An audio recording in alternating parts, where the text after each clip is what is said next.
그냥 감사합니다. 창세기 38장부터는 요셉의 이야기가 37장부터는 요셉의 이야기가 나옵니다. 이제 야곱의 시대가 끝나고 요셉의 족장이 되는 이야기가 시작이 되는데 갑자기 이제 시작하자마자 요셉의 이야기가 중단이 되고 유다가 이야기가 나옵니다. 근데 유다는 이제 오늘 11절까지만 말씀을 읽었지만 뒤에 계속해서 읽어나가다 보시면 말씀드리기가 민망한 이야기가 기록이 되어 있습니다. 우리가 지금 막장 드라마라고 이야기하는데 우리가 보는 막장 드라마에서도 다루지 않는 또 다룰 수 없는 그런 이야기들이 계속해서 진행이 되어집니다. 왜 성경에서 이런 막장 드라마보다도 못한 이야기를 기록을 하고 있을까? 왜 이것을 말씀을 하고 있을까? 그것은 우리가 유다라는 사람을 성경 전체를 통해서 보실 필요가 있습니다. 유다는 다윗의 조상이고 또 예수님의 조상입니다. 유다 지파 가운데서 다윗도 나오고 예수님도 나옵니다. 하나님께서 유다를 택하시고 그리고 그의 후손 가운데 이 위대한 다윗 왕이 나오게 하실 뿐만 아니라 예수 그리스도도 나오게 하시기 때문에 오늘 이 말씀 가운데서 유다의 이렇게 참으로 목사지만 말씀드리기 힘든 그러한 이야기가 이 거룩한 성경 말씀에 기록이 되어 있습니다. 아브라함과 이삭의 대를 이어서 야곱이 그 대를 잇지만 그 다음에 대를 잇는 사람은 특정한 한 사람이 아니라 12명이 대를 잇습니다. 그러니까 12지파가 됩니다. 그러나 그 가운데 예수님이 태어나는 것은 유다입니다. 그래서 오늘 이 말씀이 성경 말씀에 기록이 되옵니다. 오늘 본문 1절은 이렇게 시작이 됩니다. 그 후로 유다가 자기 형제들로부터 떠나 내려가서 자기 형제들로부터 떠났다. 지금 야곱과 그의 아들들 12명의 형제가 살고 있는 것은 헤브론이라는 장소입니다. 37장 1절 말씀을 봅니다. 야곱이 가나안 땅 그의 아버지가 거류하던 땅에 거주했다. 아버지가 있는 곳이 바로 이 헤브론이라는 장소인데 이삭이 형과 이제 헤어지고 그리고 베델에 올라와서 하나님께로부터 완전히 새로운 모습이 되고 난 다음에 간 곳이 어디냐면 아버지를 만나러 갑니다. 35장 27절 말씀을 한 번 더 보겠습니다. 35장 27절에 보면 야곱이 기럇 아르바의 마므레로 가서 그의 아버지 이삭에게 이르렀으니 기럇 아르바는 곧 아브라함과 이삭이 거류하던 헤브론이더라. 그리고 바로 이어서 이삭이 그곳에서 나이가 많아서 죽습니다. 네, 헤브론이라는 것은 조금 전에 읽은 27절 말씀에서 보신 것처럼 할아버지 아브라함도 살고 그리고 증조 할아버지 아브라함도 살고 할아버지 이삭도 살고 아버지 야곱도 산 곳인데 거기에 12명의 형제가 살고 있는데 오늘 본문의 1절 말씀은 유다가 그 형제들을 떠났다라고 말씀을 하고 있습니다. 야곱이 살고 있는 헤브론 그리고 야곱이 함께 있는 12명의 이 가족은 하나님께서 택하신 가족이고 하나님께서 야곱을 베델로 부르셨을 때 그 베델에서 그 이름의 의미대로 그 가족은 하나님의 가족이 됩니다. 믿음의 공동체가 됩니다. 신앙의 공동체가 되는데 오늘 이 형제들을 떠났다는 것은 유다가 믿음의 공동체를 떠났다는 아주 중요한 의미를 담고 있습니다. 그리고 내려갔다라는 것은 성경에서 내려갔다는 많은 의미를 담고 있는 것은 그의 신앙이 이제부터 내려가는 것을 상징적으로 말씀을 하고 있습니다. 유다가 이곳을 떠나서 신앙의 믿음의 공동체를 떠나서 어떻게 되어가는지 오늘 38장에서 그것을 전체적으로 보여주십니다.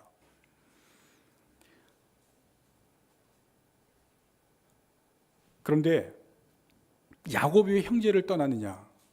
거기에는 아마도 이유가 있을 것입니다. 38장 처음의 시작은 이후로, 그 후로라는 단어로 시작을 합니다. 그 후로. 우리가 37장에서 본 바로 앞에서 일어난 사건, 형제들이 요셉을 팔아넘긴 사건 그 후로입니다. 형제를 팔아넘기고 아버지에게 가서 요셉이 죽었다고 이야기했을 때 그 야곱의 상태가 형제들이 생각했던 것보다도 굉장히 심각했습니다. 아버지가 울고 슬픔에 잠기는데 잠시 끝날 줄 알았던 그의 아버지의 모습이 그렇지가 않고 계속 슬퍼합니다. 우리 앞에 37장 36절 말씀, 34절 말씀을 한번 봅니다. 자기 옷을 찢고 굵은 배로 허리를 묶고 오래도록 그의 아들을 위하여 애통했다. 오래도록 애통합니다. 그리고 35절에는 모든 자녀가 위로해도 위로를 받지 않습니다. 그러니까 자녀들이, 야곱의 형제들이 아버지의 그 모습을 받고 너무 당황스럽습니다. 요셉이 죽었다고 얘기를 했는데 사실대로 말할 수도 없고 아버지는 너무 슬픔에 오래 잠깁니다. 그런데 그 주동자가 누구냐면 유다입니다. 유다가 주동해서 동생을 죽이자고도 했고 또 주동해서 요셉을 팔아넘겼습니다. 유다의 마음이 어떻겠습니까? 아버지의 그 슬퍼하는 모습을 보면서 굉장히 괴로웠을 것입니다. 그래서 형제들을 떠났다고 기록이 되어 있습니다. 그리고 또 하나는 요셉이 형제들로부터 미움을 받는데 그 미움을 받는 이유 중에 하나가 형들의 잘못을 아버지에게 일러 바칩니다. 37장 2절에 보시면 그 이유가 나옵니다. 형들의 잘못을 고자질하는 것은 좋은 모습은 아니지만 그러나 성경이 분명하게 말씀하는 것은 형들이 잘못을 했다는 것을 기록하고 보여줍니다. 잘못된 행동을 했다. 무슨 말씀이냐면 야곱의 형제들은 그들의 삶 가운데서 잘못된 행동을 가지고 잘못된 모습을 가지고 살아왔다는 것을 성경은 분명하게 보여줍니다. 큰아들 루벤 35장에서 아버지의 첩이자 아내인 비라와 잠자를 합니다. 이 가정이 첫 번째 아들이 그런 모습을 보입니다. 그리고 다른 형제들도 하나님 앞에서 잘못된 모습들로 살아갑니다. 집안이 콩가루 집안입니다. 유다가 그 형제들을 아예 떠나버립니다. 그 떠난 모습을 이 38장에서 우리에게 보이십니다. 어떠한 믿음의 공동체를 떠난 유다가 어떻게 되는가? 세 가지의 모습이 보여집니다. 첫 번째는 결혼입니다. 2절에 보시면 거기서 수아의 딸을 보고 데리고 가서 잠을 잤다. 거기라고 하는 것은 가나안입니다. 이 가나안은 두 가지의 대표적인 특징을 가지고 있습니다. 하나는 우상이 숭배한 곳입니다. 가나안 사람들이 많은 우상들을 섬기는 곳이라 우상 섬기는 곳이 가나안이고, 또 하나는 음란한 문화가 팽배해 있는 곳입니다. 사람들의 삶이 이 우상을 음란하게 섬겼기 때문에 그들의 삶이 음란한 문화 가운데 젖어 있습니다. 그런데 오늘 1절에 유다가 형제들을 떠나서 간 곳이 아둘람 사람 시라와 가까이 지냈다. 가나안 지역에 가서 살아고 가나안 사람들과 가까이 지내는 가나안 문화에 젖어 들어가는 그러한 모습을 이야기합니다. 그래서 수아의 딸, 가나안 사람 수아의 딸을 만나서 결혼을 합니다. 아브라함과 이삭은 자기의 자녀들을 결혼시킬 때 함부로 결혼시키지 않았습니다. 우리가 앞에서 보았듯이 고향에 가서 고향에 있는 처녀를 데려오거나 또 야곱으로 하여금 그곳에 가서 결혼을 하라고 이야기합니다. 다른 사람들을 만나지 말고 고향에 있는 여자들과 결혼을 하라고 하고 또 데리고 와서 결혼을 시킵니다. 이유가 뭐냐면 신앙의 순수성을 지키기 위해서 그렇습니다. 그래서 자녀들의 결혼에 대해서 굉장히 관심을 가질 뿐만 아니라 아브라함은 기도하고 또 이삭도 당부를 합니다. 그런데 지금 유다는 믿음의 공동체를 떠나서 결혼을 할 때 자기 마음대로 선택하고 자기 마음대로 결혼을 합니다. 두 번째입니다. 자녀에 관한 부분입니다. 유다가 여인으로부터 세 아들을 얻습니다. 엘과 오난과 셀라입니다. 그런데 첫 번째 아들이 죽임을 당합니다. 7절 말씀을 봅니다. 유다의 장자 엘이 여호와가 보시기에 악함으로 여호와께서 그를 죽이신지라. 무슨 죄인지는 나와 있지 않지만 악한 일을 했다. 하나님 보시기에 악한 일을 했다. 여기에서 우리가 유다를 다시 한번 봅니다. 하나님께서 유다를 통해서 예수님을 그 지파 가운데서 예수님을 나오게 합니다. 그런데 지금 유다의 첫 아들은 그 아들을 통해서 하나님께서 메시아가 나오게 할 만큼 악한 짓을 했다는 것입니다. 그 아들을 통해서는 도저히 메시아의 씨를 얻게 할 수 없는, 메시아가 그 아들을 통해서 나올 수 없는 그 범죄를 행했기 때문에 하나님께서 그 아들을 죽이고 맙니다. 두 번째 아들 오난이 있습니다. 그 당시에는 계대 결혼이라는 풍습이 있습니다. 형이 아들이 없이 죽으면 둘째 아들이 형수에게 들어가서 아들을 낳아 주어야 됩니다. 의무입니다. 그래서 유다가 둘째에게 이야기합니다. 내가 그 의무를 지켜라. 그런데 둘째가 오난이 형수에게 들어가서 잠자리는 하지만 아이를 갖지 못하게 합니다. 땅에 설정했다 이야기를 합니다.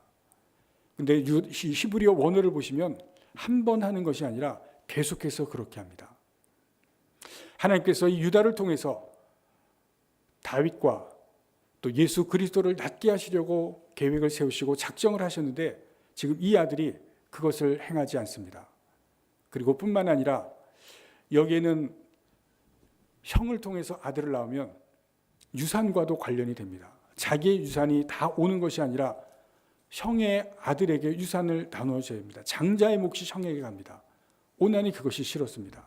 하질 않는 겁니다. 하나님께서 이것을 악하게 보시고 오난도 죽입니다. 잘 보실 것이 있습니다. 결혼을 가나안 여자와 합니다. 하나님께서 정해주시는 신앙을 지킬 수 있는 여자에게 해서 자녀들을 신앙으로 키우지 못하고 하나님의 신앙과 관계없는 그러한 여자와 했을 때 자녀들에게 신앙이 없어지는 것을 봅니다. 신앙교육이 되지 않습니다. 하나님에게 악한 일을 하고 해서는 안 될 일을 하는 것을 성경 우리에게 보여줍니다. 두 번째까지 아들이 죽자 유다가 겁을 냅니다. 셋째를 주면 셋째도 어떻게 될지 모를 것이라고 하는 이 두려움 가운데 며느리를 친정으로 보냅니다. 그런데 속마음은 주지 않겠다는 마음이 있습니다. 14절 말씀해 보시면 아들이 아직 어린데 장성할 때까지 결혼이 성립될 나이까지 성장했는데 며느리에게 주지를 않습니다. 유다에게는 그 마음이 없습니다.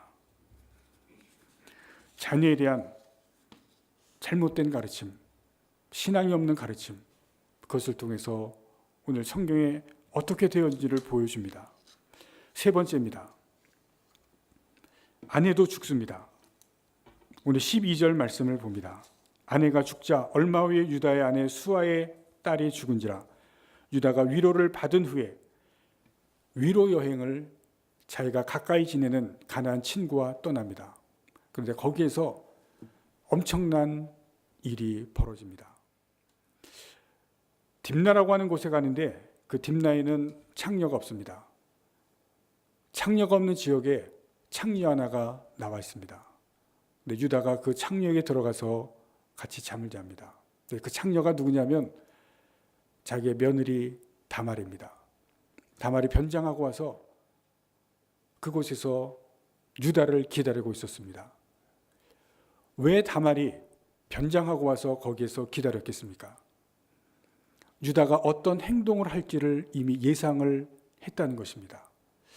가나안의 음란한 문화에 살면서 거기에 다 젖어들면서 그 유다가 내가 이런 모습으로 있으면 어떤 행동을 할지를 예측을 하고 다말이 그런 행동을 했다는 것입니다.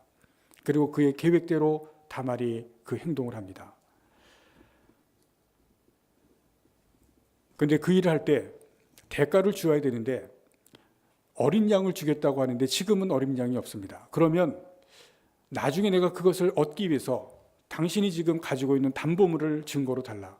근데 다말이 유다의 신분을 증명할 수 있는 증거물을 요구를 합니다. 도장과 끈과 지팡이. 도장에는 유다의 이름이 새겨져 있기 때문에 그 증거물이 신분이 확신하게 드러나 있습니다.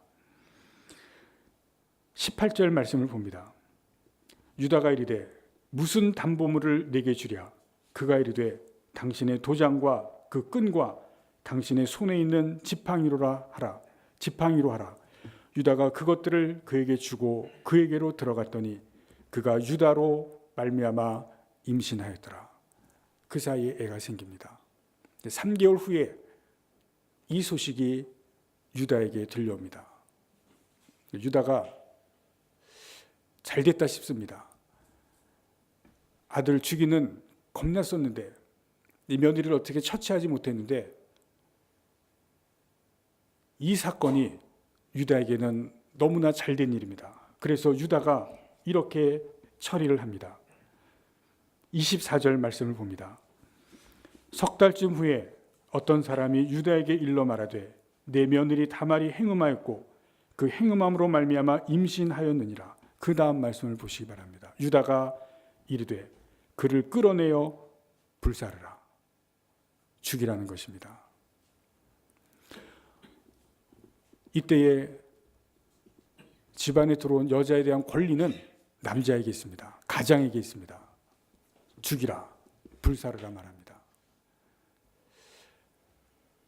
가정에 일어나는 모든 책임을 며느리에게 돌리고 그리고 결국은 죽음을 선고하는 모습을 볼 수가 있습니다. 하나님께서 아들들을 통해서 깨닫게 하시려고 하시고 또 보여주려고 하신 것을 하나도 깨지 못하고 모든 책임을 다 며느리에게 덮으려고 하는 모습이 보여집니다. 다말이 아무런 얘기도 하지 않고 자기가 가지고 있던 증거물을 유다에게 보냅니다. 이 물건의 주인이 나로 하여금 이렇게 하게 만들었다. 그럴 때 유다가 어떻게 하는지 우리가 말씀을 다시 한 곳 찾아봅니다. 26절 말씀입니다. 유다가 그것들을 알아보고 이르되 그는 나보다 옳도다. 내가 그를 내 아들 셀라에게 주지 아니하였음이로다. 여러분 성경에 짧게 나와 있지만 여기에 굉장히 26절에 중요한 말씀이 있습니다. 그는 나보다 옳도다. 이 엄청난 사건을 통해서 유다가 비로소 자기의 잘못을 깨닫게 됩니다. 내가 잘못했구나. 다말이 나보다 옳도다. 이 말은 지금 우리 성경으로는 해석이 되지 않지만 비로소 유다가 깨어지는 모습입니다. 그리고 하나님 앞에 회개하고 통회하는 입술의 고백이 이 26절 말씀입니다. 여기에서 유다가 믿음의 공동체를 떠나서 자기가 해왔던 모든 것에 대한 잘못을 처절하게 회개하고 통회하고 자복하는 바로 그 장면이 26절의 말씀입니다. 다말은 유다의 집안으로 결혼을 해서 들어왔을 때 놀라운 것을 보게 됩니다. 이 집안이 그냥 보통 집안이 아니라는 것을 그 가족의 내력을 통해서 아마 알았을 것입니다. 그리고 그 이 집안에 어떻게 해서든지 씨를 얻기 위해서 자녀를 얻기 위해서 힘쓰는 모습을 보여줍니다. 우리가 생각하는 것에 상상을 초월하는 일을 했지만 그러나 이 가정에 씨를 얻는다는 것이 자녀를 얻는다는 것이 무엇을 얻는 것인지를 이 다말은 알았기 때문에 이 행동을 합니다. 이스라엘에 가면 이 다말에 대해서 특별하게 생각을 하고 있습니다. 또 성경은 이 다말의 행동에 대해서 정죄하지는 않습니다. 내가 옳다라는 것으로 인정을 하고 있습니다. 왜냐하면 다말을 통해서 하나님께서 낳게 하신 그 부분에 대해서 주신 것이 있습니다. 조금 뒤에 가서 살펴보도록 하겠습니다. 여기에서 우리가 함께 먼저 볼 것은 유다입니다. 유다가 이 엄청난 사건을 통해서 비로소 자신을 보게 되고, 지금까지는 내가 옳다고 생각하고 집을 떠나고 내가 옳다고 생각하고 세상 안에서 살아왔는데, 이제 상대가 옳으면 내가 잘못했음을 하나님 앞에서 보고 철저하게 통회하고 자복하는 모습을 보여주시고 있습니다. 여기서 이제 우리가 더 깊은 것을 생각해 보고자 합니다. 성경은 하나님의 말씀입니다. 그리고 이것은 기독교의 경전입니다. 거룩한 책입니다. 이 거룩한 책에, 이 하나님의 말씀에 입에 담기도 힘든, 그리고 막장 드라마에서도 다루지 않는 이 말씀이 왜 성경에, 이 거룩한 경전에 기록되어 있을까? 왜 그럴까?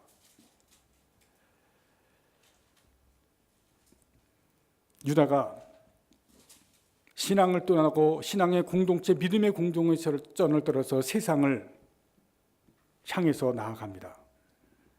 가나안은 세상을 의미합니다. 그런데 여러분, 세상은 재밌습니다. 하고 싶은 것, 할 일이 너무나 많이 있습니다. 그렇지 않습니까? 우리가 세상 안에 가면 우리가 하지 못했던 것들 많이 할 수 있고, 교회 안에서 재미없는 일들이 세상 안에는 너무나 재미있는 일들이 많이 있습니다. 친구들도 많고 갈 곳도 많습니다. 그런데 알 것이 있습니다. 하나님이 없는 곳에는 죄도 같이 있습니다. 하나님을 떠난 곳에는 죄가 있다는 것을 보여줍니다. 유다의 형제들이 비록 콩가루지만 형제들을 떠났을 때 신앙 공동체를 떠난 것이고, 하나님을 떠나고 신앙을 떠나면 거기에는 죄도 같이 따라온다는 것을 이야기합니다. 그런데 하나님께서 그 택한 사람이 죄 가운데 있을 때 그냥 두는 것이 아니라 그 사람을 다시 부르시고 그 사람을 다시 돌아오도록 하십니다. 비록 세상 가운데 죄를 지었지만, 그 죄가 큰 죄이지만 하나님께서 그 사람을 그냥 버려두시지 않으시고 다시 찾으시는, 그것이 바로 오늘 38장에서 우리들에게 가르쳐주시는 더 중요하고 가장 중요한 부분입니다. 야곱에게 12아들이 있음을 우리가 압니다. 만약에 우리가 그 12아들 가운데 메시아가 태어날 조상을 선택을 한다면 누구를 선택하겠습니까? 못된 짓을 한 루벤 아닐 것입니다. 또 시므온과 레위, 둘째와 셋째입니다. 세겜에서 복수의 칼을 들었던 사람들 또 아닙니다. 형제들 요셉으로부터 잘못된 행동을 한 것을 우리가 보았습니다. 아마 선택을 한다면 요셉이 가장 가능성이 많아 보입니다. 요셉은 우리가 앞에서 보았던 아브라함, 이삭, 야곱과 다릅니다. 성경을 우리가 이제 계속해서 보실 텐데 별로 흠잡을 데가 없는 사람이 요셉입니다. 아주 믿음이 좋습니다. 인격적으로도 다른 형제들보다 뛰어납니다. 애굽에서 형들을 만났을 때 요셉이 어떻게 합니까? 용서합니다. 결국은 자기를 팔아서 그 고생을 시켰던 형들을 용서하는 그런 위대한 인격을 가지고 있습니다. 또 세상적으로도 지위가 어떻습니까? 엄청난 지위를 가지고 있습니다. 우리가 메시아가 태어날 조상 선택을 한다면 아마 이러한 아무런 흠잡을 데가 없는 요셉을 선택했을 텐데, 하나님은 아닙니다. 이것을 보셔야 됩니다. 하나님은 이 죄 지은 유다를 택해서 그 가운데 메시아를 보내십니다. 왜 그랬을까요? 하나님은 죄 가운데 있는 사람을 구원하시는, 죄인을 구원하시기 위해서 예수님을 보내시기 때문에 그렇습니다. 바로 복음입니다. 오늘 이 말씀 가운데는 복음이 기록되어 있습니다. 유다가 죄를 지었지만 믿음의 공동체를 떠나서 세상 가운데 가서 거기서 이런 큰 죄를 지었지만 하나님은 그 유다를 택하시고 그를 통해서 다시 돌아오게 하시고 그를 다시 구원해 주시는 하나님, 복음의 말씀이 오늘 이 38장에 있습니다. 유다와 다말을 통해서 아이들이 태어납니다. 쌍둥이입니다. 오늘 38장 마지막에 두 아이의 이름이 나옵니다. 29절 30절에 베레스와 세라입니다. 베레스가 형입니다. 그런데 이 베레스가 예수님의 조상이 됩니다. 유다의 죄를 통해서, 그리고 이 엄청난 죄악 가운데서 태어난 이 자녀가 예수님의 조상이 된다고 성경은 기록을 하고 있습니다. 예수님께서 죄인을 위해서 오셨기 때문에 그 조상들이 이런 죄를 지었지만 하나님께서는 그들을 버리지 아니하시고 그를 통해서 예수 그리스도의 조상이 되게 하시는, 그것을 통해서 죄인을 위해서 오신 예수님을 우리에게 가르쳐 주시고 있습니다.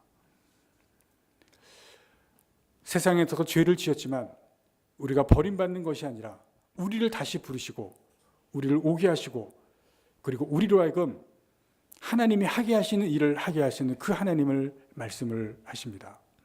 또 우리 안에는 아까 우리 집사님도 기도하셨지만 세상을 사랑하는 마음이 있습니다. 자기를 사랑하는 마음이 있습니다.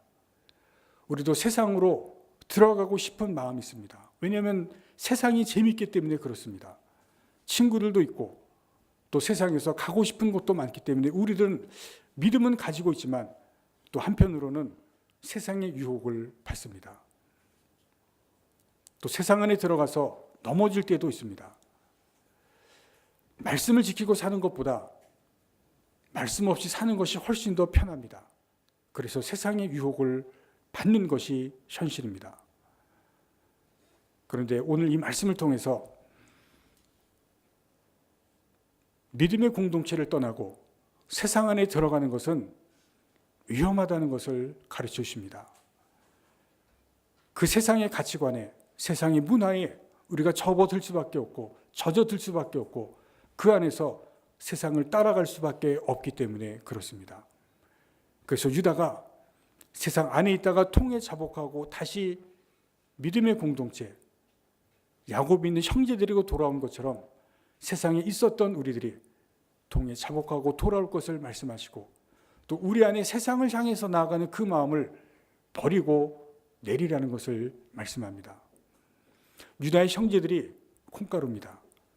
하나님 앞에 잘못을 행합니다. 그러나 그들이 하나님 앞에서 변해갑니다. 하나님께서 그들을 변화시키십니다. 바꾸십니다. 왜냐하면 하나님의 택한 사람들은 그 모습 그대로 살아가는 것이 아니기 때문에 그렇습니다. 야곱이 변했고 또 유다가 변합니다. 하나님께서 택하신 사람들, 세상을 향하는 그 마음, 또 세상 속에 있던 그 모습 그대로 살아가는 것이 아니라 하나님이 만들어 가시는 것을 성경은 보여주십니다. 우리에게도 유다와 같은 마음이 있고 유다와 같은 모습이 있을 때 하나님께서 우리를 만들어 가실 줄로 믿습니다. 하나님께서 만들어 가시는 그곳에서 유다를 통해서 하시는 하나님의 일이 우리 각자를 통해서도 하시는 일이 있고 또 우리 가정을 통해서도 하나님께서 해 나가실 일들이 있습니다. 그것을 하실 수 있는 또 여러분들이 되시기를 바랍니다. 내가 잘못한 것에 대해서 유다와 같이 통회하며 자복하며 하나님 앞에 나가시기를 바랍니다. 하나님께서 택하셨기 때문에 돌아오게 하시고 하나님께서 하게 하실 일들을 우리가 분명히 하게 될 것입니다. 그러한 여러분들이 되시기를 간절히 바랍니다. 기도하시겠습니다.